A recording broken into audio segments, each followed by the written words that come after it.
teksto ay sa Roma 1:1 hanggang 17 at ang ating pupamagat ay ang Ebanghelyo ng Diyos o the Gospel of God. At makikita po natin buhat dyan ang walang iba ang si Jesucristo ang Ebanghelyo ng Diyos na dapat nating ipakilala sa bawat tao. Marahil po, niisip natin ano bang ebanghelyo? Parang kung i-describe natin o i-define, pero yun po ay nakapaloob sa person ng ating Panginoong Hesus. Siya mismo ang ebanghelyo o siya mismo ang mabuting balita. Kaya nga po yung salitang ebanghelyo ay may iba't ibang tawag yan. Una nga, ebanghelyo, tapos magandang balita, mabuting balita, good news, at gospel. Diba? Siguro sa version ng inyong Bible, pagka ganito, magandang balita. Pero yung iba naman, mabuting balita. Ano po? Pareho lang naman po yun. At yun po yung mga iba't ibang katawagan. Sa Griego po, euangelion. Euangelion, ang tawag po. Ibig sabihin din ay good news o good tidings. Mabuting balita. Pagka po tayo nanonood ng telebisyon ngayon, mabuting balita po ba ang ating napapanood? Kalimitan, hindi na gano'n. Iilan na lang. Mas marami yata yung pangit na balita at nakaka-apekto po yun sa ating damdamin. Lalo na maririnig mo ay nagsasalita ng hindi maganda sa kapwa. Pero ang mabuting balita po, siyempre, ay nagmumula sa ating Panginoon.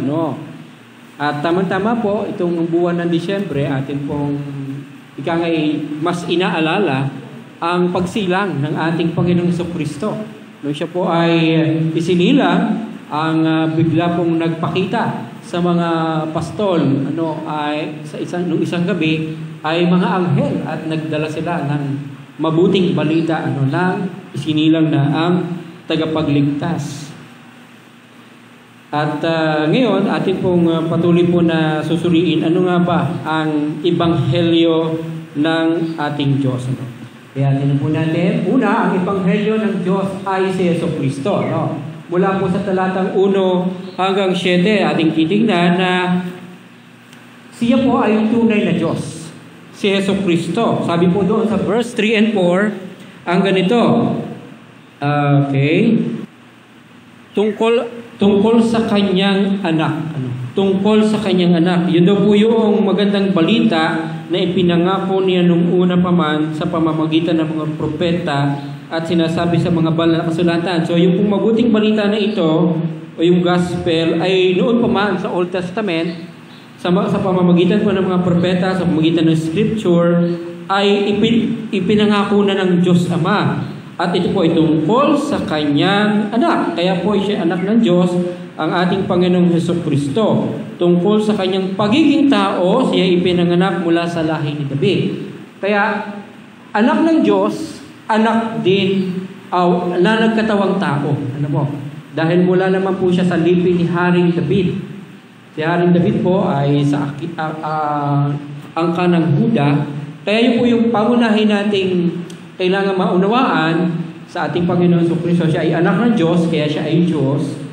Nagkatawang tao at mula po sa angka ni Haring David, kaya po siya ay sa lipi ng mga hari.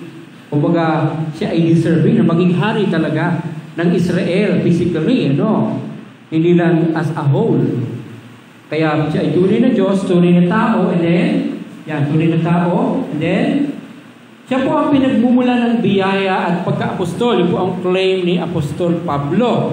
Sa pamamagitan, kumbaga, pinatunayan ng banal na Espiritu na siya ay anak ng Diyos sa pamamagitan ng isang makapangyarihang gawa ang kanyang muling pagkabuhay. Yun po, nagpatunay po yun na siya nga ang anak ng Diyos, na siya ang Mesiyas, yung siya muling nabuhay. Sa pamamagitan niya, tinanggap namin mula sa Diyos ang kaloob na maging apostol alang-alang kay Kristo. Si Apostol Pablo po, hindi po siya kabilang doon sa original 12 disciples. Parang siya ang pang-13. Pero nanggaling din kay Jesucristo ang kanyang pagiging apostol. Kasi napakita po ang ating Panginoon Jesus sa kanya Nung siya po ay nasa panahong gusto niyang usigin ang mga Kristiyano, napakita ang Panginoong Jesus sa daan patungo sa Damasco, at doon po ay binigyan siya ng komisyon ng ating Panginoong Jesus. Siya ay itinalaga rin para maging apostol. At siyempre, kailangan pong tanggapin ni Pablo yun. Nakilala niya si Jesus noong time na yun, at tunay nga pala na si Jesus nga, na ipinako noon sa krus, ay namatay na din, ay muling nabuhay. Kaya naging maliwanag po kay Apostol Pablo na si Yesu Cristo nga ay buhay. Yung kanyang dating inuusig niya, nabaligtad yung kanyang pananiwala. At in time, siya po ay talagang nagsupuri ng buhay sa Panginoong Jesus. After na makausap siya ng isang alagad, na si Ananias, at siya ay nagpabautismo rin. Take note, gusto ko lang bigyan ng diin doon, the moment po na si Pablo ay mamit ng Panginoong Jesus, hindi po siya agad naligtas ng time na yun. Naunawa lang niya na totoo nga pala na si Kristo. And then eventually, nung siya pa ay patuloy ng pangaralan at patuloy ng maunawa, na-reflect niya na si Jesus nga pala sinasabi sa Old Testament. Yun, saka po siya talagang lubos na nanampalataya. At siya ay napautismuhan din. Doon siya naging Kristiyano. At pamula po noon, siya na po ang nangaral mightily ng patungkol po sa gospel. So, pinagbumulan din ng kabanalan, sabi sa verse 6 and 7. Kayo kabilang sa mga tinawag na maging mga tagusunod ni Yesu Cristo. Sa inyo lahat, ng mga minamahal ng Diyos ay tinawag upang maging banal. Para sa kabanalan. So, yun po ang tandaan din natin na pagkatawag sa atin po ng ating Diyos. Tinawag tayo upang maging banal, to be holy.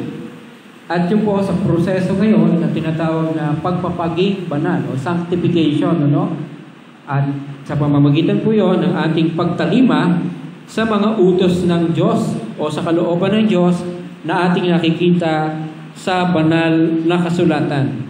Sumainyo nawa ang pagpapala at kapayapaan mula sa Diyos na ating Ama at sa Panginoong Jesucristo. So, ang ebanghelyo po ng Diyos ay sino? Si Jesucristo. Po, kailangan maliwanag po sa atin. Hindi po ito maraming definisyon, kundi naka-embody ito kay Jesus Christ. Siya mismo ang ebanghelyo, the good news. Dahil siya mismo ang kaligtasan. Yan, tingnan muna po natin. Gospel, God's only Son. Sino po ba ang God's only Son? Sige. Si Jesus, providing eternal life, sabihin siya ay nagliligtas. Jesus saves.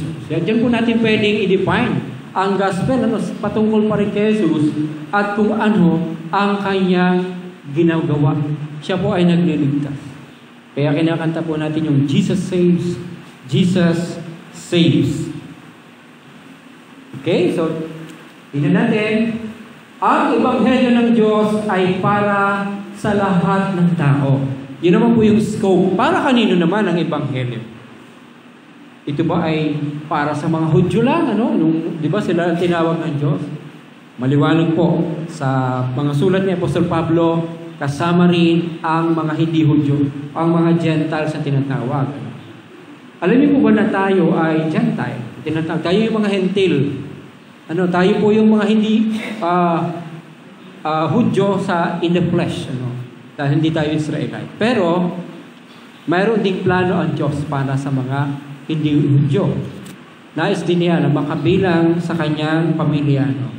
Kaya, pananagutan ng mga mananampalataya na ibahagi ito. Tayo po ay may pananagutan na ibahagi ang ebanghelyo. Kaya sabi ni Pablo, una sa lahat, nagpapasalamat ako sa aking Diyos sa pamamagitan ng Yesu Cristo dahil sa inyong lahat, sapagkat ang inyong pananampalataya ay balitang-balita sa buong daigdig.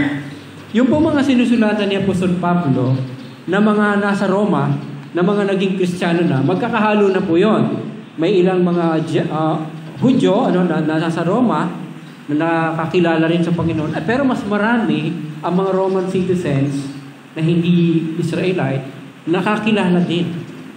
Dahil makapangyarihan po ang ebanghelyo. Kaya patunay po yun na kasama rin sa plano ng Diyos na bukod sa mga Israelites na siyang unang tinawag na maging bayan ng Diyos, kaya lang sa pasimula, alam po natin, naging matigas ang ulo ng mga Israelita. Hindi lahat, mas marami ang hindi sumampalataya. Nung panahon niya mismo ng Panginoong Jesus, nireject nila si Jesus, kaya pinako sa krus ang Panginoong Jesus. May mga ilan na nanampalataya, kagaya ng kanyang mga alagad, at nung sa pahuli nga, ang sinasabi niya, para kung estimated, para mga 500 plus lang sa throughout the life of the Lord Jesus, ang nanampalataya, So parang kaunti, sa dami ng mga tao noon, Kaya mas sabi nga ng Panginoon Jesus, sinasabi ko sa inyo, kung kayo may pananampalataya, makagagawa kayo ng higit pa sa magagawa ko. Nagawa nga ng mga sumunod ng mga alagad yun, si Pedro, nung siya yung mangaral sa araw ng Pentecostes, doon po sa Jerusalem. Ilan po ang sumampalataya at nabautismuhan doon sa mga nag-aaral? Ilan po yun? Ilang libo? 3,000. Mas marami yun kaysa sa doon sa parang more than 500 na sinabi na Apostol Pablo na mga nanampalataya sa Panginoong Jesus, na mga naging alagad. Patunay lang po yun. Kasi nakasama na ang Espiritu Santo. At nadoon po siyempre yung paghiling ni Apostol Pablo na ang mga taga-Roma ay lumago patuloy sa kanilang pananampalataya. At sabi nga niya dyan, somewhere, ay alam ng Diyos kung gaano ko ninanais na makapunta rin sa inyo. Yun pa lang, Roma pa lang, hindi pa niya napupuntahan sa kanyang mga missionary journeys. Pero eventually, nakapunta siya doon. Kaya lang, siya ay prisoner. As a prisoner. At doon nga siya namatay sa Roma. Pero sa 3 missionary journeys niya, gusto niya pumunta doon, pero napipigilan siya. Pero nung paapat na parang as a prisoner na ang pagkapunta niya doon. Una ay house arrest, and then eventually, si Pablo po ay po sa history, ay ang kanyang pagkamatay ay sa pamamagitan ng execution, beheading, pagpugot ng ulo. At naisigawa po niya, itong buong aklat ng Roma, yung mga sulat niya sa mga epistle, nagawaan niya yon throughout the missionary journeys niya. Hanggang sa Book of Acts, yung pinakahuli sa Book of Acts po, yun yung house arrest sa kanya sa chapter 27 and 28, I think. At yun nga po, pananagutan ng mga mananampalataya na ibahagi ito. At saan ibabahagi? Dapat ibahagi ito sa sinumang tao at anumang kalagayan sa buhay. Yun po ang kailangan maliwanag din na hindi po namimili tayo kung sino ang babahaginan. Of course, ang mababahaginan talaga natin ay yung makikinig ka, yung willing. Pero hindi po tayo mamimili na ito lang grupong ito. Ito, hindi na.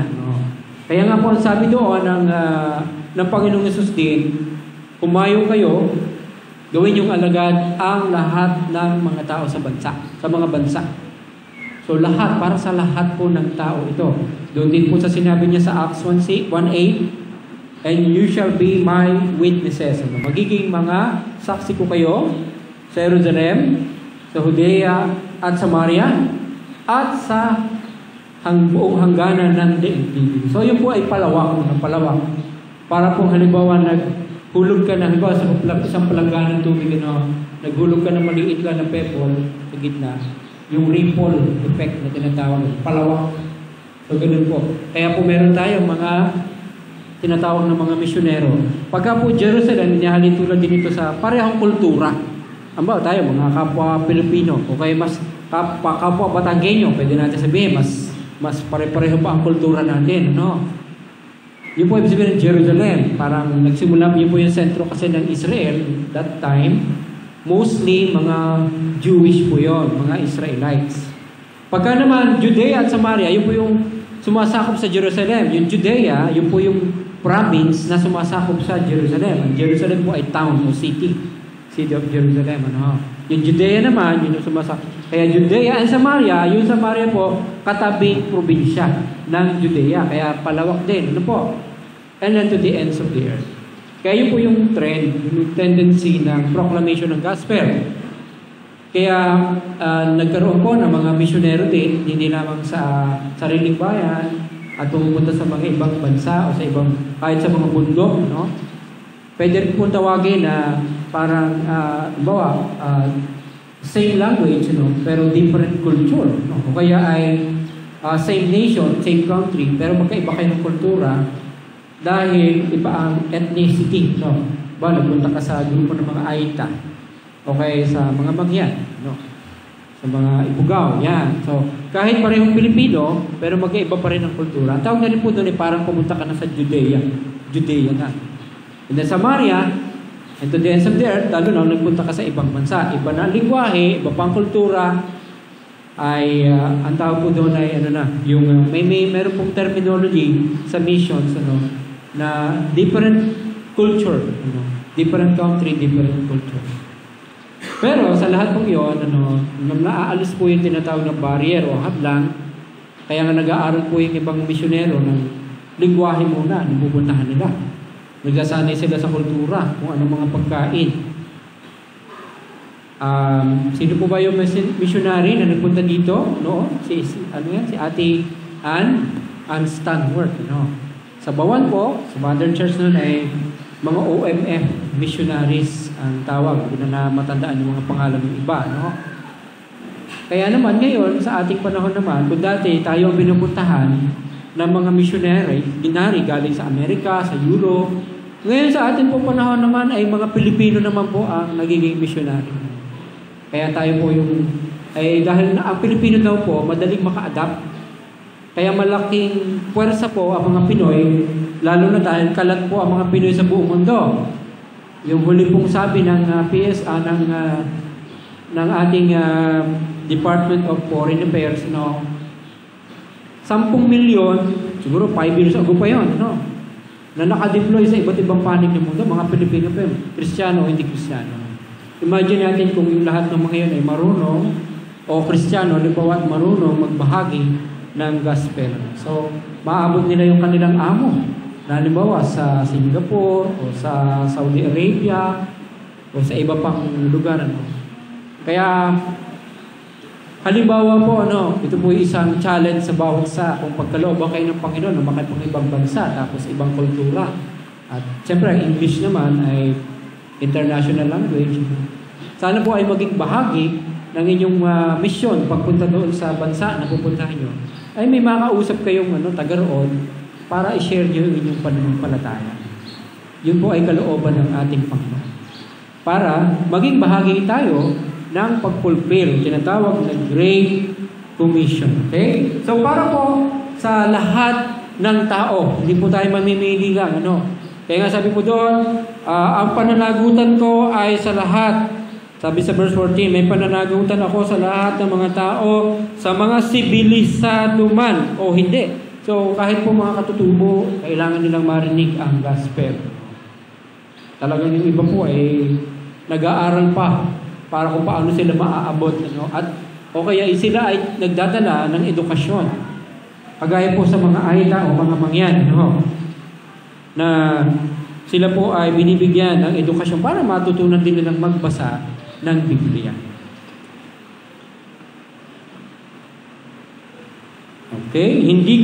Sige po, yung ating pangatlo, ang Ebanghelyo, ang kapangyarihan ng Diyos sa bawat sumasampalataya. Gaano po ba kahalaga ang Ebanghelyo na ating po bang talaga napag-isipan na bakit nga ba gumagamit tayo ng Biblia sa ating pangangaral? Ano ba ang epekto nito?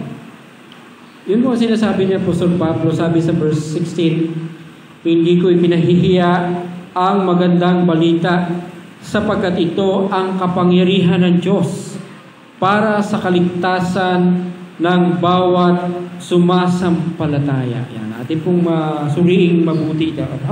So, hindi ko ipinahihiya ang magandang balita. Kung tayo po ay tatanungin sa ating kalagayan ngayon, tayo po ba ay masasabi natin naging part na ng ating buhay yung pagbabahagi ng mabuting balita? Ito ba ay nakasanayan na natin? O marahil hanggang ngayon, parang nadudun pa rin parang may kaba tayo kung paano mag-share sa ating kapwa ng mabuting balita kahit na sa ating kamag-anak nga Tayo ba ay madaling makapagbukas kanila ng usapan patungkol sa Biblia, patungkol sa salita ng Diyos. Nung ako po ay nagpunta sa Manila, nung pauwi, nakasakay po ako ng isang bus na may sumakay din na yung babae po, Tapos mayroong kaunting, yung audio amplifier sa kanyang ganito. At siya po ay nangaral sa bus. Siyempre, alam natin yung gano'ng grupo. Sa totoo, humahanga ako sa kanila, doon sa kanilang courage. Bagamat meron akong hindi sinasangayunan, practice nila. Na yung pagkatapos ay mga mulagta. ang akin lamang din, so mahusay siya magsalita, parang radio announcer bata pa siya, dalaga, parang dalaga lang. Tapos ay, ang akin na suri, nung matapos na, hindi niya senior ang gospel. Wala ang gospel sa senior niya. Puro magagandang mga, parang pag-encourage sa mga tao. Alam niyo po naman, sa nangyayari sa ating mundo ngayon, na maraming problema, may mga sakuna, may mga kalabit. At ini-encourage na tayo po ay lumapit sa Diyos. Tama yun, mga ganda. Tayo po ay manalangin, ganyan, At kaya lang, hindi niya po binahagi si Jesus. Yun po ang naging maliwanag. Hindi niya binahagi ang tungkol sa pagkamatay ni Jesus sa krus. Ang paghahain ni Jesus ang kanyang buhay para matubos sa kasalanan ng tao. Sabi ko, mali pa rin. Sayang yung opportunity na nakikinig lahat. Dahil mukhang siguro magkakilala yung driver sa siya, kaya nabigyan ng pagkakataon. At ang nabigyan ng pansin, yun, yung pagbibigay na, pagpangungulagtan ng mga sobrang ipinamigay pagkatapos. Sabi ko, sayang. Pagkakataon na sana na magamit para doon sa bahagi niya.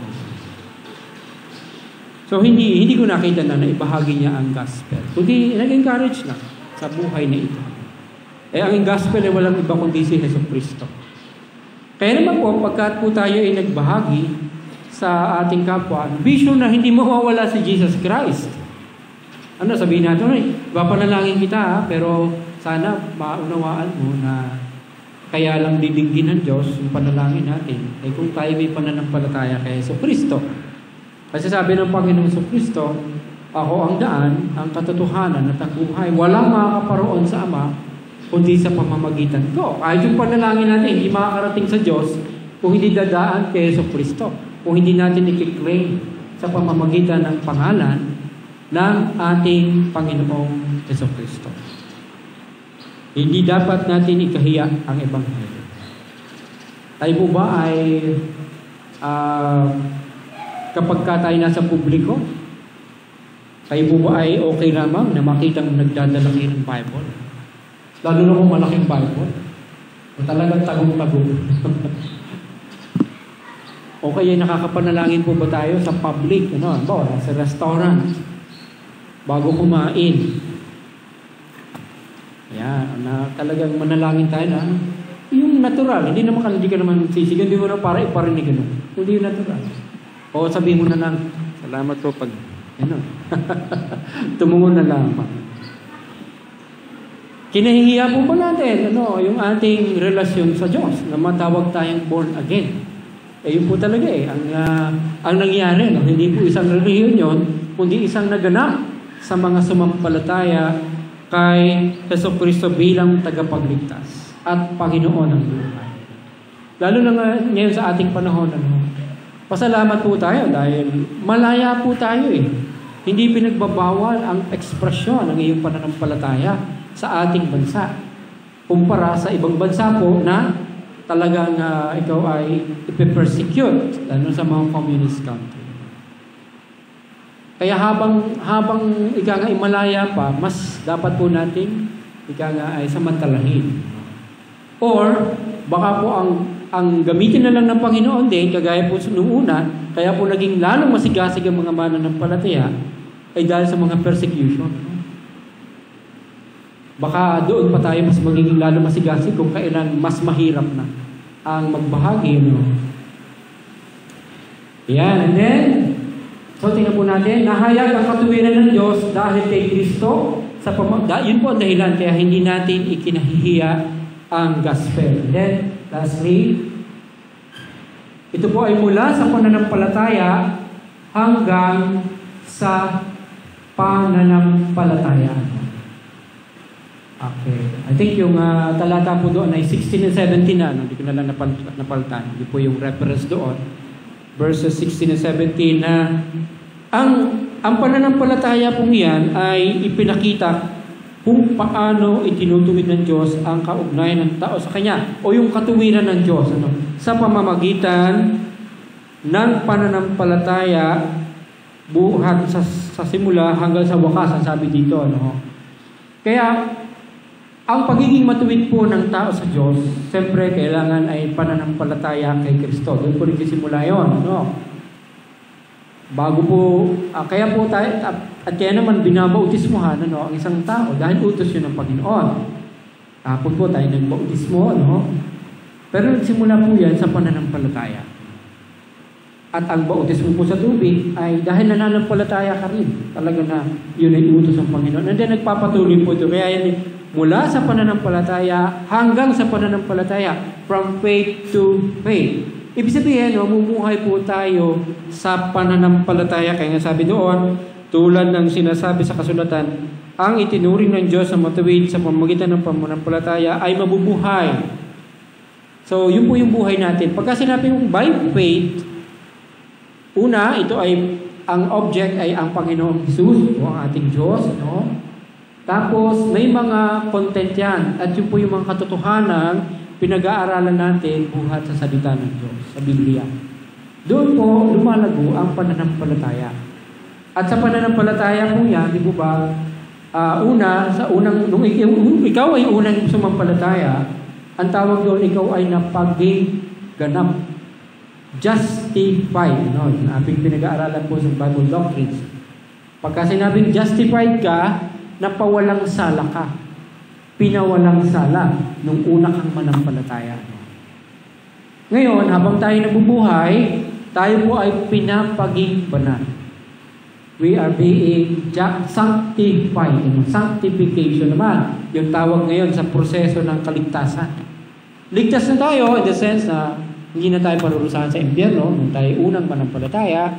Pero sa ating pagpapatuloy po ng pananampalataya habang buhay tayo po ay binabago ng Diyos sa ating pag-uugali, sa ating mga pananaw, unti-unting inaayos ang ating ikang buhay practically bilang mga mananampalataya kay Kristo. And then, ang kahuli-huli ang bahagi po niyan ay pagka dumating na ang Panginoong Jesucristo. Nananampalataya din po tayo na darating ang Panginoong Jesucristo at doon po magaganap yung last stage ng ating pananampalataya. Tawag po doon ay glorification. Pagluluwalhati. Okay? So, tandaan niyo po yan. Ang una ay pagpapawalang sala o pagpapaging ganap.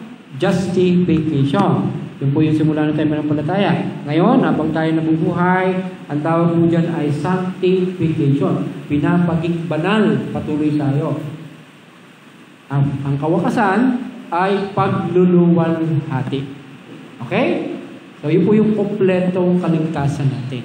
Hindi sabihin kulang pa tayo ngayon kasi ano naman tayo sabihin nasa sa process tayo. Anytime mamatay tayo po maghihintay na lang ng muling pagbabalik ng Panginoon Jesus.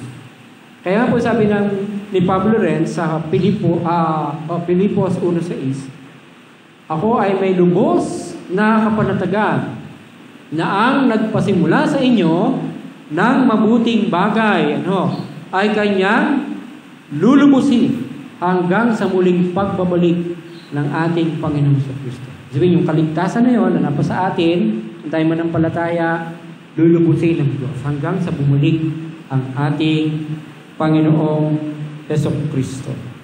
Amen mo ba? Kayo mo ba ay umaasa at nananabik doon sa mga pangako ng Diyos na yan, magaganap sa isang sumampalataya? At kagaya po ng dati nating binabanggit na, yun po talaga ang pinaka-inaasahan natin. Sa muling pagbabalik ng Panginoon Jesus, matatapos na ang lahat. Matatapos na ating hirap sa mundo ito. Pati yung mga hirap natin sa katawang ito, dahil bibigyan tayo ng panibagong katawan ng ating Panginoon. Katawang panlangit.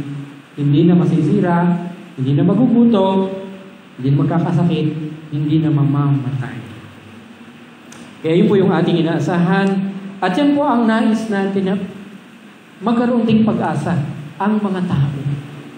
Ang ating mga mahal sa buhay, ating mga kamag-anak na walang ganoong tinatanaw, walang ganoong pag-asa. Dahil ang buhay, ang tingin nila sa buhay, dito lang, sa mundo lang na ito. Paano naman sila? Nakamta natin, yung biyaya na yun, hindi ba marapat na atin din pong ibalita sa kanila? Kaya yung po pananagutan niyon ay ipinagkaloob sa mga naunang sumampalataya. Kaya pinapusod Pablo itong iba pa. Pasa-pasa lamang po yan. Pinapasa natin. Ngayon tanong, ang atin po bang mga mahal sa buhay ay pinagsikapan na natin na talagang bahagin natin? Dahil yan po ang una nating pananagutan. Yan ang ating Jerusalem. Diba?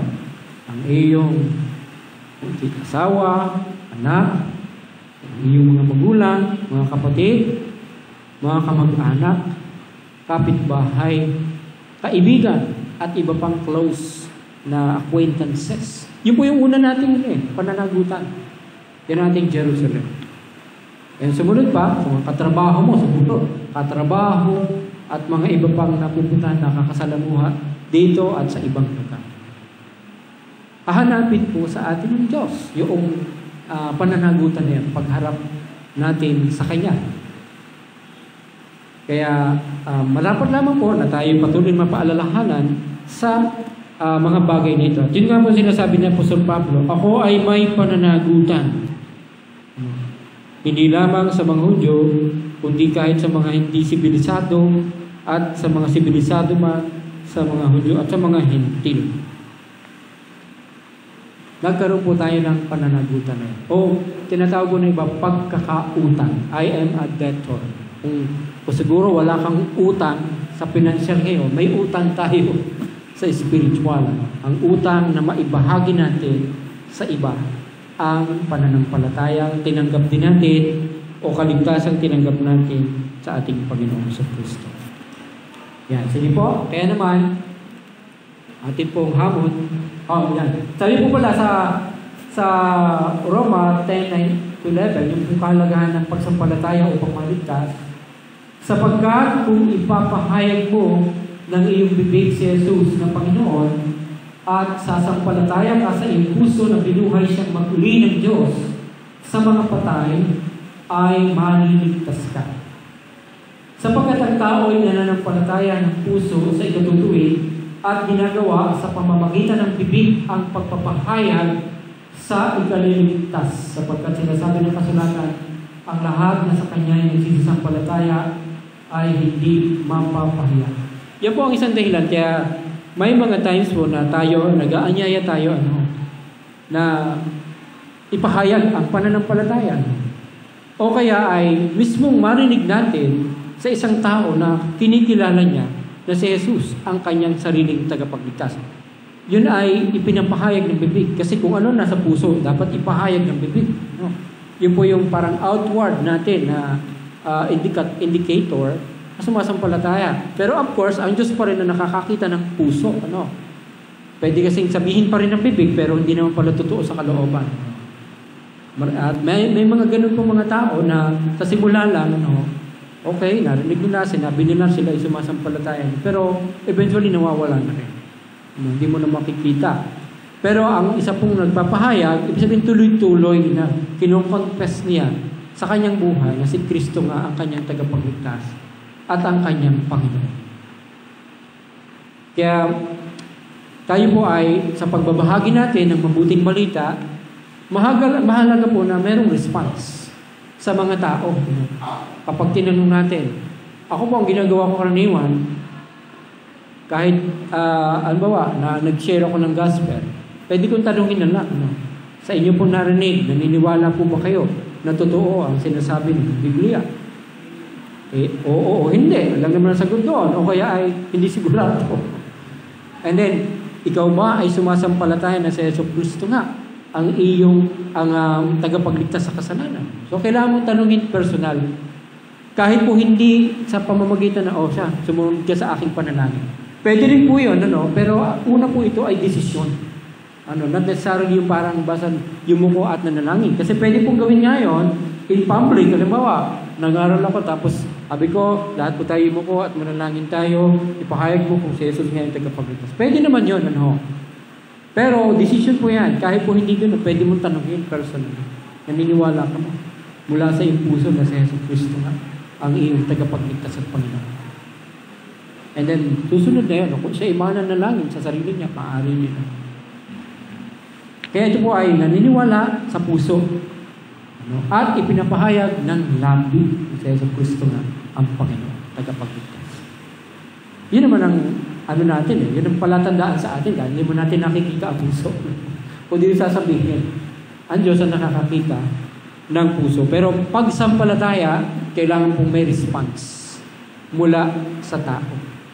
At ang iba rin po, siyempre, yung response kung nagpapatuloy.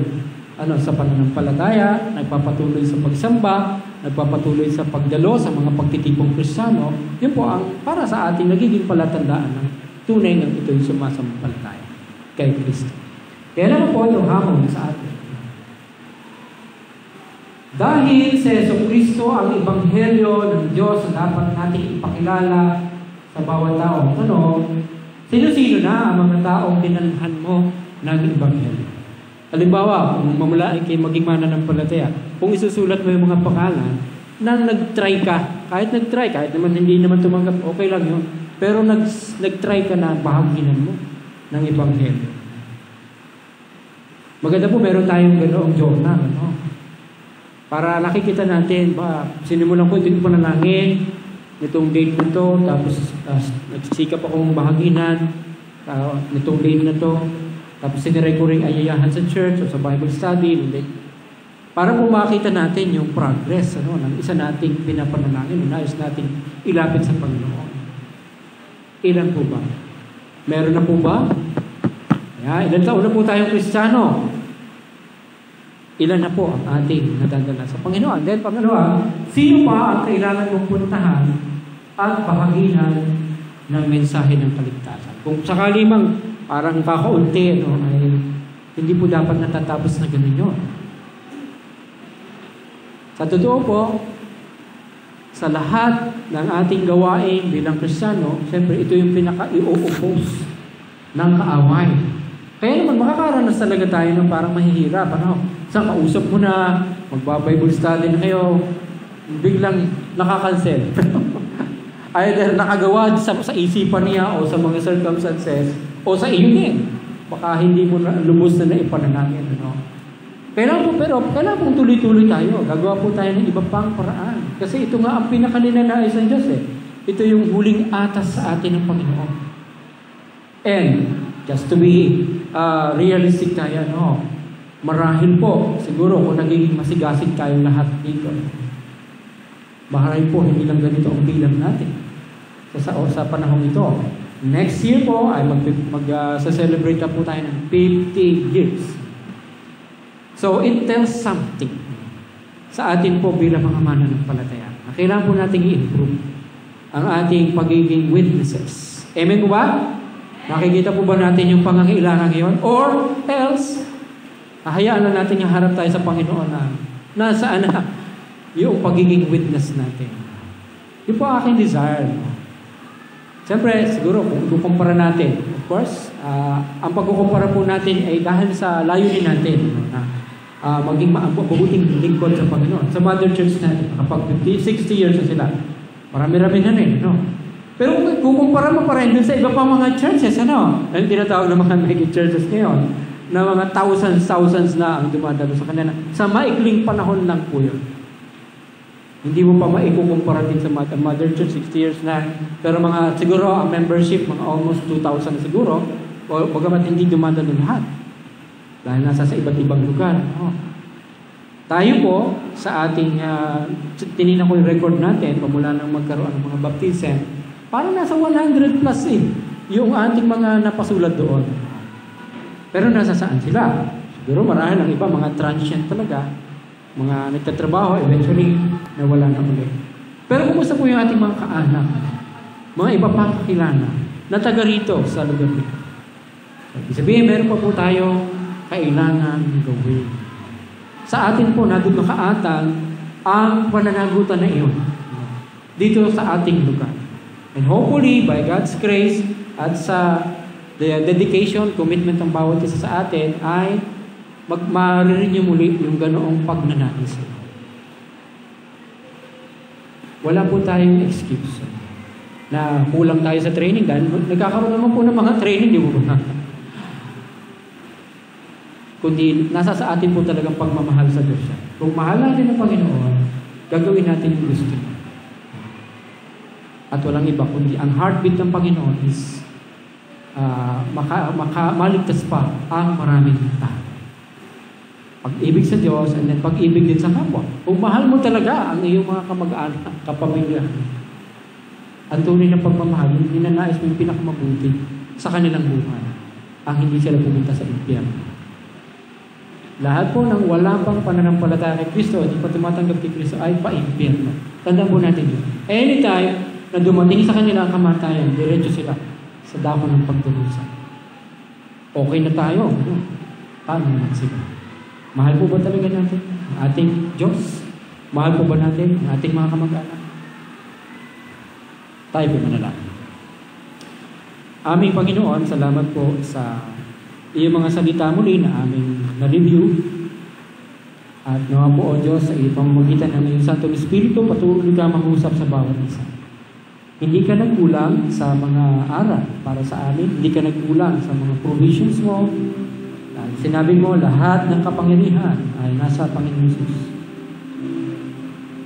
At kami inaatasan mo na humayo muna sa immediate naming community at sa mga maaabot pa, Panginoon, sa mga inaalaw mo na aming mga mapuntahan nila. Dalangin ko po, Panginoon, sa aking mga kapatid na ito at sa aking Panginoon. Ang atas mo ito ay manatiling nag-aalab sa aming puso.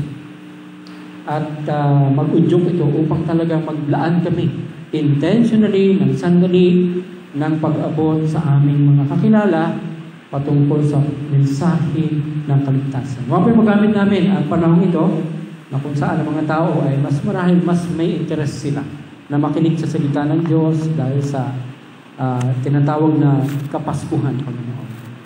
At tulungan mo po ang bawat isa na huwag ma-distract ng iba pang mga gawain o huwag patuloy na matakot o mabigyan ng hadlang ng kaaway, Panginoon. Sa larangan ito ng masigasig na pagbabahagi ng iba. Pagpalain mo po ang iyong mga anak, O Diyos, ang bawat sa kanila, Panginoon, sa iyong maasa para sa pagpapatunay ng aming pong pag-ibig sa iyo at sa aming kapwa, makapagbahagi kami ng iyong salita. Kung ang dalangin na may pasasalamat at pagpupuri at pagkakatiwala sa pamamagitan ng aming Panginoon Jesus. Kung ang dalangin, Amen. Salamat po mga kapatid, pagpalain kayo ng ating Panginoon.